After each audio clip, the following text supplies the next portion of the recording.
If you're interested in a career in the games industry, you may have come across the title narrative designer.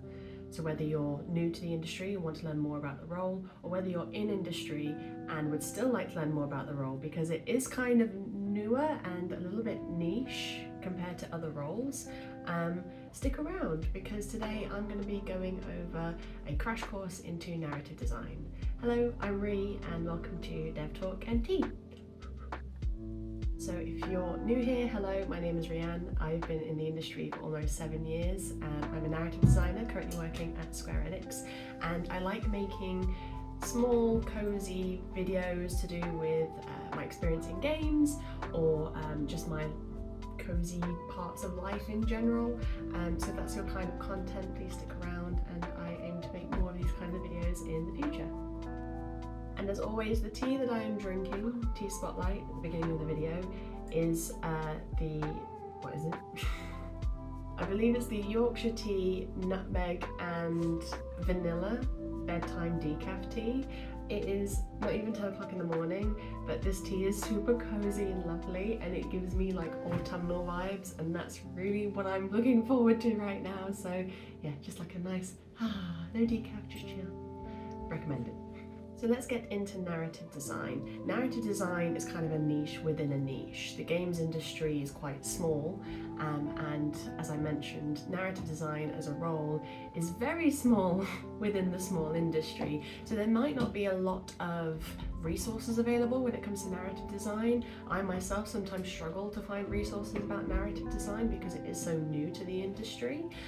So I just wanted to create a video based on a presentation that I did earlier this year at my old university and give my insight to what I know so far about working as a narrative designer in video games.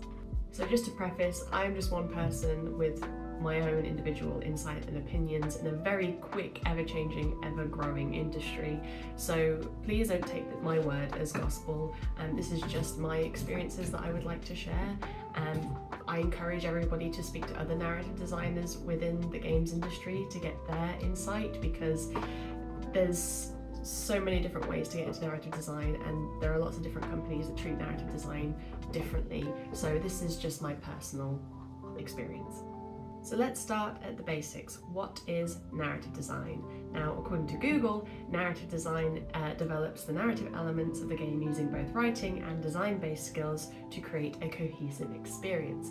And I am inclined to agree with that statement. It combines writing fundamentals and game design fundamentals and smushes them into one role so you can get the best of both worlds. So is a narrative designer the same as the writer?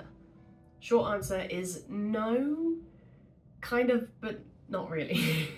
As I mentioned, the games industry is changing quite rapidly and has been, evolving quite quickly over the past, how many years has it been in industry now? Not many. Especially compared to like music and film and TV, and it's still quite a young industry. So I get this question a lot of, is writing the same as narrative design? And I would say no. You need to have good understanding of writing fundamentals, as I mentioned. So whilst narrative design should include some writing fundamentals and should be, strong at writing, it also needs to incorporate design fundamentals, as I mentioned. So understanding of game design, level design, not to a huge degree, but some understanding of how writing and how story is implemented within games gives you that extra insight into what works well into it as a game format, if that makes sense, compared to writing a book, writing a film, writing a TV show. These are different types of media, and games is kind of its own media that needs to take into account the player interaction and immersion within that specific frame, if that makes sense. So at high level, what are the responsibilities of a narrative designer? So I've created a list. I'm going to read that off for you right now. If you see me looking down, it's because I've got all my notes on the screen. So under writing, proposing and documenting the plot for the game, writing character biographies, writing scripts, writing additional texts, such as, lore, journals, character descriptions that are in game, objectives, that sort of stuff. Casting voice actors, and sometimes also directing voice actors, which is one of my favourite parts of the role. I'm not gonna lie, I love working with actors so much. So yeah, it's a very varied role. Now into the design responsibilities, understanding design fundamentals and world building. As I've already mentioned, we'll dig into that a little deeper in a little while. Basic knowledge of engines and implementation, so how you can implement the story within a game's engine, whether that's Unreal, Unity, Twine, you know, whatever your game's going to be using. Creating narrative flows, so being able to create the visual flow for everybody else on the team to understand how the game works, how the story works. My guard dog is on duty apparently. And understanding scripting, very basic scripting. This is a nice to have, but I think will give any candidate looking to get into narrative design an edge. By scripting, I don't mean written script as in writing, I mean things like understanding blueprints in Unreal, or maybe understanding the basics of code logic, because it helps you understand, again, the implementation side and just widens your skill set. So narrative design as a role fits under the design department. So typically the design department is led by a design director, and underneath then you will have roles like game design, level design, technical design, and narrative design. So they will be sitting sort of underneath the design umbrella. Typically, every studio has their own way to run things. This is kind of the norm from my experience. And as the same with any other role within games, you'll have different levels of where narrative designers sit. So you can have junior narrative designers or intern narrative designers. You can also branch off into narrative design and technical narrative design. Technical narrative design is a role that is more design and logic focused. How do we implement narrative within the game rather than what the narrative is? Again, depends on the company that you're in. Senior narrative design, lead narrative design, and sometimes even there would be some sort of narrative director level within a games company. But again, this is all completely dependent on the size of the studio, the project that you're working on, and the processes that are already implemented within the studio. So now that we've had a little look at the responsibilities of a narrative designer, where they kind of sit in the design umbrella, and let's talk about the holy trinity of software that any narrative designer should know how to use, and that is Microsoft Word, Microsoft Excel, and Microsoft PowerPoint. I'm not joking. There are a lot more sophisticated programs out there. However, typically they derive from what I describe as these three as the holy trinity. Word for scripting, Excel usually for implementing dialogue tables, and PowerPoint is quite useful tool that's often used as design documentation. So instead of putting it on a Word sheet, PowerPoint is actually more favourable from the roles that I've been in. Studios tend to, the studios I've worked at, they tend to prefer Microsoft PowerPoint for design documentation. I think just because visually it's a lot more pleasing, and also it's easy to present to the rest of the team too, rather than reading sheets and sheets of Word. So yes, I recommend understanding the basics of Microsoft Office Suite, because that's quite common to use in the industry. Obviously, as I mentioned, there are a lot more sophisticated tools within the games industry. A couple that I would recommend looking into if you are new to narrative design or you want to learn more about narrative design. There is a software called Final Draft, which is for script writing. I also recommend looking into softwares like Articy and Cletx. These are visual scripting software tools. Cletx is free online. Articy, I can't remember off the top of my head if they have a free trial or a free version, but these are tools that are used to help write more branching narrative. If you have a game that has branching narrative or just has a lot of a big flow, or just in general, it has a very neat way to section off and clearly see the flow of your story end to end and contain the scripts inside them. I won't be going into a deep dive on each of these softwares today, but I do recommend looking into those three, and I'll put links below to have a look yourself. Now, less narrative related software, but I do recommend getting an understanding of, especially if you're new to the industry. And first of all, as I mentioned, engines are, I would argue, are very, very useful, if not mandatory, to become a narrative designer.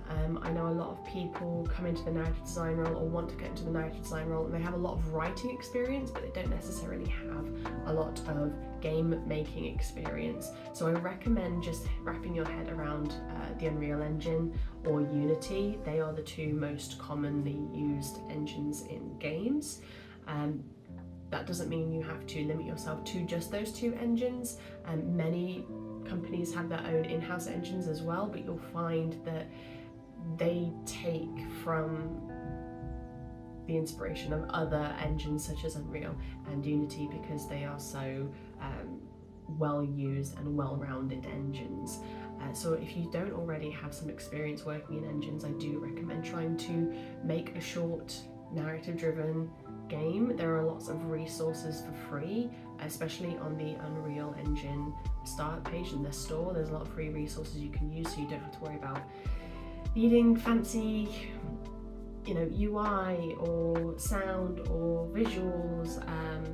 Just to wrap your head around it would be super useful. But yes, I do recommend having a look at working with engines, because it will give you that little extra something, especially since narrative design is quite a competitive role, and we'll talk about that a little bit more later.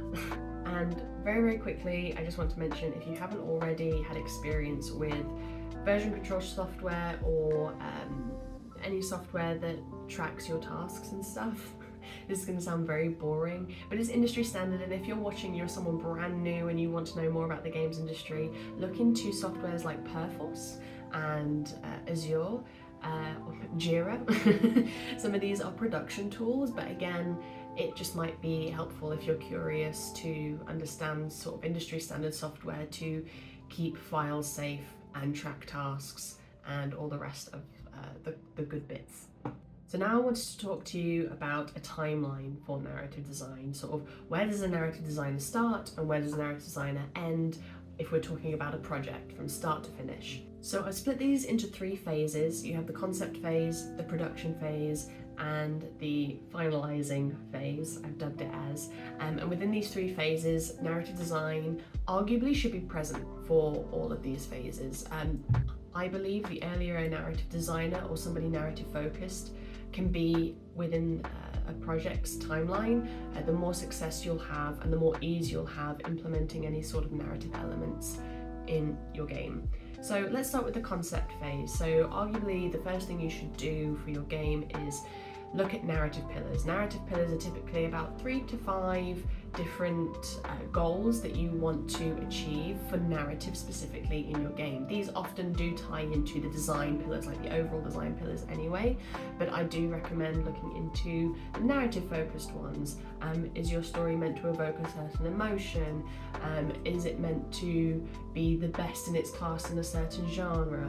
What are your goals for achieving narrative within that video game?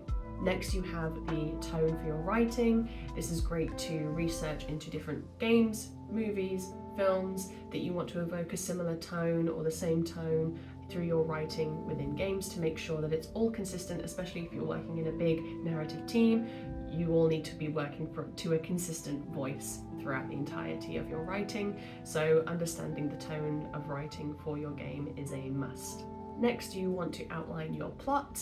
This sounds very obvious, but again, the earlier you do this, the more success you have in implementing it, especially if there's some complications with implementing certain stories within certain engines. Perhaps you're quite ambitious with your story and it needs a lot of time to achieve all the technical narrative design specs that you want to add. Does it have voice acting? Does it have cutscenes? Does it have wonderful cinematic in-game moments. All of these need to be taken into consideration as you outline your plot to make sure it's feasible to be made into a video game, right? This takes a very long time. Outlining a plot can take months, even for some studios years. It depends on, again, the length of the project, the amount of people on your team, but it is something that I recommend would be done earlier on in the conception phase. And lastly, something else to outline in the concept phase are character biographies. And now that you have your tone, your pillars, and your outline for the plot, you can have some fun creating characters that will inevitably tell your story. Get them in early, because as we will look in the production phase, understanding your characters from an earlier point in the game will help with things like casting. Speaking of which, let's move into the production phase. Of course, we have writing scripts, whether this be for cinematics and cutscenes, in-game dialogue, ambient barks as you travel across wherever you're traveling across. All of these need to be written in the production phase. And ideally, all of these need to be written before the casting and recording phase, which is also during production. So as I mentioned, you should have your character biographies, you'll have your scripts, and now you need to take them out to be casted and eventually recorded so you can implement them in the game. Speaking of implementation, that is the next thing on the production phase list that I've written, is implementing all the content that you've written, whether that be characters standing in a certain place, dialogue happening when you interact with a character, a cutscene triggering. All of this needs to be implemented. Ideally, you will have a hand in this as a narrative designer. Not all the time you'll be able to do it. For instance, I'm really bad at coding. So if I ever need to lean on someone more technical, either a technical designer or a coder, I will do, so long as I outline what it is exactly that I need from them and make sure it's tasked early enough. Again, another reason why narrative design should be implemented earlier in the life cycle of a game, so it gives other developers more time to understand what is needed for the narrative of the game as well. Just as a narrative designer needs to understand the limitations of the other disciplines for games, so we don't write something absolutely bonkers.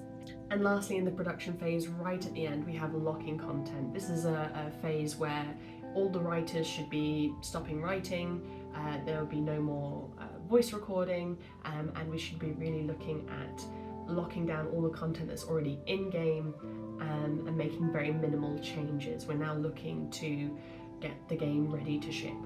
And lastly, in the finalizing phase, this isn't necessarily specific to narrative design. Some of these things that I'm talking about across the timeline can be applicable to different disciplines within the game industry. But for the finalizing phase, we have bug fixing. Everybody loves a bit of bug fixing. This is where you are fixing all the things that are going wrong with your narrative work in the game. Editing content, I put this in there because it may be that due to certain issues, this line doesn't work anymore, or maybe you've sent some script through to legal and legal has come back to you and said, actually that's copyrighted, you can't say that thing anymore. Okay, well, we kind of have to edit that line and smush it together and make it sound normal. And if that doesn't work, then we have pickups. Pickups are a short space of time, hopefully allocated near the end of a project, just in case anything like that happens and we need to get actors back in to re-record certain lines for certain reasons. Maybe someone's name's changed, maybe a certain quest had to be shortened, so we need a different line read, stuff like that. So it should be very minimal, but allocating a certain amount of time to get the actors back in and do little pickups is very helpful. And last on the list is localization. Whilst narrative designers don't actually translate and localize the text in the game to all the different languages that the game is releasing to, they do have some sort of oversight into localization just to make sure everything is working as intended. I fixed a lot of localization bugs previously. I could not understand what was being said, but I could tell the line ID for the dialogue that was playing at the time was not the correct ID. So through that, I was able to sort out that the bug in Spanish was saying the wrong line, and I was able to fix it. That sort of stuff. I know that was a lot to take in. I hope some of it made sense. But just to wrap up this video, I wanted to talk to anybody who is looking at becoming a narrative designer in games. What can you do from here on out to get into a narrative designer role? So let's talk about writing skills going forward. I would say it's very... Oh, hello. I would highly recommend, if you don't already know how to write in a traditional script format, learn how to do so. It is fairly standard. Most cutscenes and cinematics that I write or I read use a traditional script format, so if you don't already know how to write in that format, please Google it. There's loads of examples, and learn how to write in that traditional format. Next is learning how to write dialogue. There's so much dialogue in a lot of games, and I really recommend practicing writing different kinds of dialogue across different genres. A tip is to always read your dialogue out loud, or get someone else to read it out with you if it's a conversation, just to feel the cadence and how organic that conversation or that dialogue is rolling. It's okay to make tweaks as you go along, especially, I think a lot of us have made little tweaks in the recording booth when an actor's performed something and you go, oh, actually, could you say it could you swap this word out, or don't say that word because I think it rolls more naturally. So do read it out loud because it does make a difference. Practice writing prose. Again, it's a fairly obvious one, but I recommend writing different prose in different genres as well. Understanding what makes writing horror horrific, understanding what makes writing romance romantic. It sounds very obvious, but the broader you can make your arsenal of writing, the more projects you open yourself up to, rather than just sticking to one thing. But if you're very good at one thing, by all means go ahead and be very good at one thing. There's so many different opportunities to make games nowadays. It's just when you're starting, it can be difficult to land that first job. So to widen your pool of knowledge of what genres to write can be very helpful. Collaborate with other writers. As creatives, we can be quite protective. The term is learn how to kill your darlings, something to that effect. And working with other writers and collaborating with other people helps you to let go of those darlings easier. Within games, it can be common to have to scrap something and start again because it doesn't work for whatever reason, whether that's technical, whether it's we just can't afford the budget for writing something that big, or whether it's just not landing with a user base when we're user testing stories.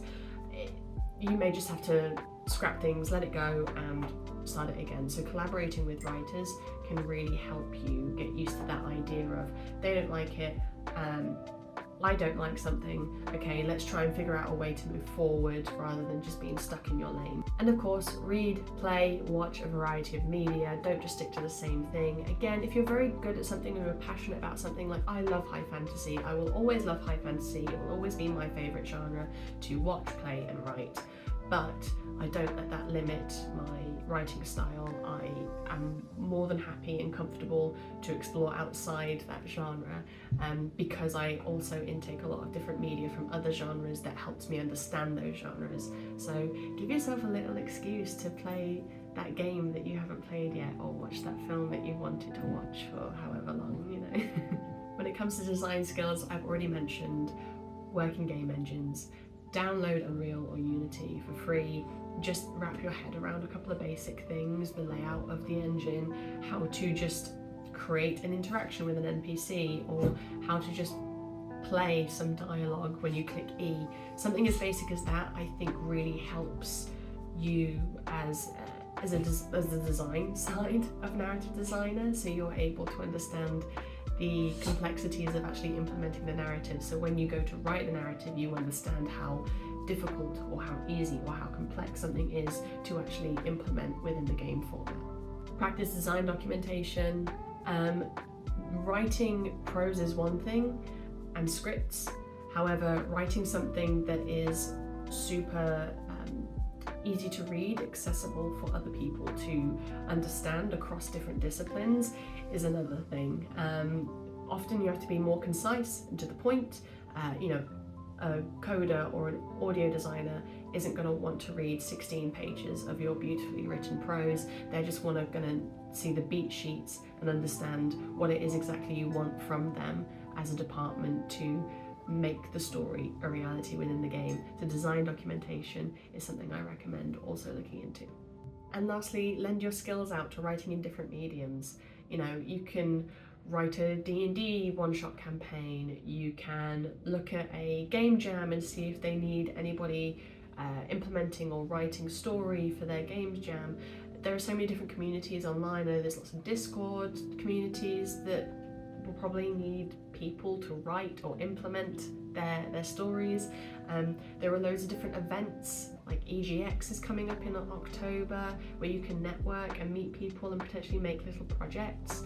So just put yourself out there, keep writing and creating games, and you will build up your portfolio.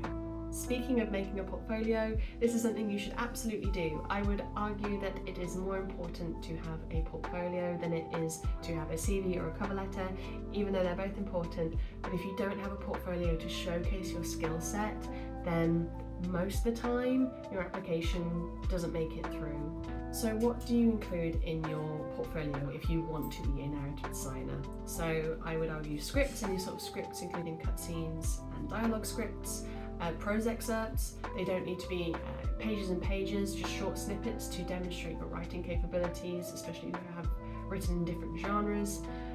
Any game demos, especially videos of game demos.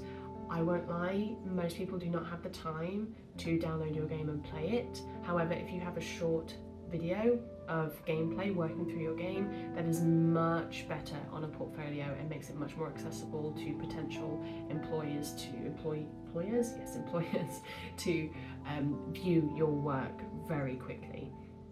Any design documentation that you created and any links to your work being played. So if you demoed your game at EGX, for instance, link to an article about that. If you have won a game jam, link to the game jam. If you have won BAFTA Young Game Awards, absolutely put those things on your portfolio, please. So you have a portfolio, you have an understanding now, basic understanding, I hope, of the role of a narrative designer. So where do you go from here? I would say if you're looking to apply for the role of a narrative designer, be warned, it's very difficult. I don't want to say that to put anyone off, but as I mentioned at the beginning of this video, it is a niche within a niche. Narrative design as a role is a very new role. Some companies don't even have narrative design roles.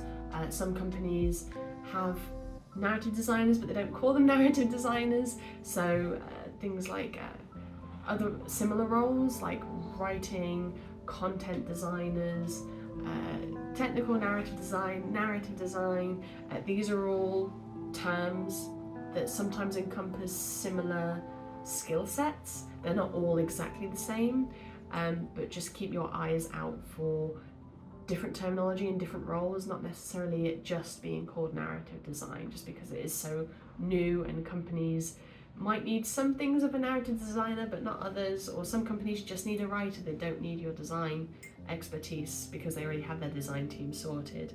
Don't be picky with what you apply for. I think this is a piece of advice in general, no matter what you're applying for in the industry. Again, it's a small industry. Don't limit yourself to your favourite studios. See what's out there, get your foot in the door. I'm not saying to apply for something that you absolutely hate or don't want to do. Of course, please apply for things that you think would be a good fit for you, but don't just hard limit yourself to, oh, I only like first person shooters, so I'm only going to apply for studios that make first person shooters. It will just take a lot longer and you're kind of putting more barriers up for yourself to getting into the industry. Keep your portfolio updated and keep your CV updated. Just check in whenever you've done some new work or whether it's looking a bit dusty, and do not stop applying. When I started my journey into game dev almost 7 years ago, I applied for our university maybe 70 something jobs. I actually have a little book that I wrote down every single job that I applied for and the date and the company so I could keep track of everything. It took me 6 months to land my first job with over 70 applications. all different roles. It's difficult. Please don't give up. There will be something. Just keep on top of your portfolio, keep applying, network, and opportunities will show themselves. So that was a crash course into narrative design with a little bit at the end about how to potentially approach getting into the games industry in general. I hope that was helpful. Again, I will echo what I said at the beginning of this video, which is don't just take my word for it. It's such a fast moving industry. I recommend speaking to other narrative designers. If you can, I recommend networking at events. I recommend reading up on a lot of things. In fact, I do have some recommended reading materials I will link in the description. So I hope you found this helpful, and if you have any questions, please reach out. I will put my socials somewhere, either they're on the screen now or they're in the description, or maybe both, I don't know. But if there's anything you would like me to discuss in the future about games on Dev Talk and Tea, let me know. I hope you have a wonderful rest of your day, and see you next time. Bye.